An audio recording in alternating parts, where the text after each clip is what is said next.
Performance and hardware. For the first time ever, iPhones now ship with 12 gigabytes of RAM.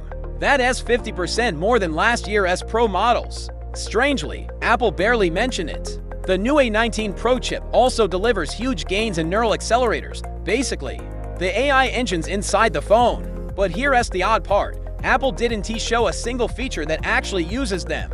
Instead, the spotlight was on thermal performance. Apple ditched titanium in favor of more heat-conductive metals, added extra antenna bands, and introduced a vapor chamber cooling system. All of this just to keep the phone cooler. But cooler for what? Not 8K video. It still tops out at 4K. The answer seems clear. Future-proofing. Apple's hardware team is ahead of its software team. These Pro models are built to handle the heavy, next-gen Apple Intelligence features that aren't ready just yet. Cameras. The iPhone 17 Pro comes with 3 48-megapixel sensors. None of them feel groundbreaking individually, but together they create a camera system that's rock solid. Photos look sharp in almost any lighting. Portraits are crisp, even with digital zoom. The new wider front camera finally makes group FaceTime calls less awkward for creators. Shooting pros raw straight from the default camera app is a game changer. It's not about higher resolution. It's about flexibility. You can tweak things like white balance later without losing quality.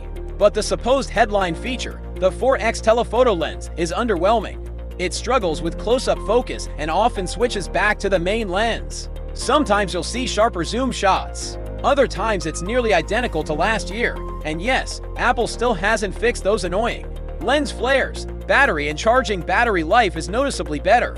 In the US, eSIM only, expect a 12 to 15% boost. In regions with physical SIM cards, closer to 6%. Both versions pack larger batteries and slightly faster charging. Plug into a MacBook charger and you'll hit almost full in about an hour. Not the fastest, but a real step forward. Ending the day with 80% at 3 p.m. is the kind of problem users will love.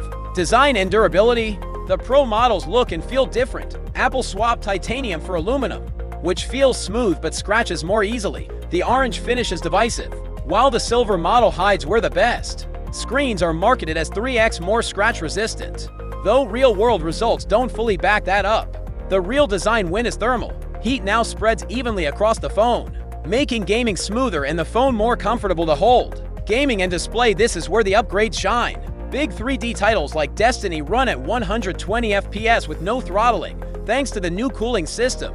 The display is also brighter outdoors with a new anti-reflective coating.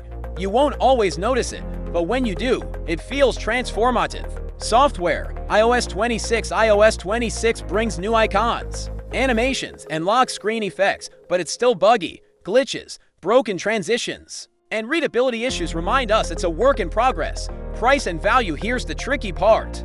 The base iPhone 17 now comes with 256GB storage and most Pro features for $300 less.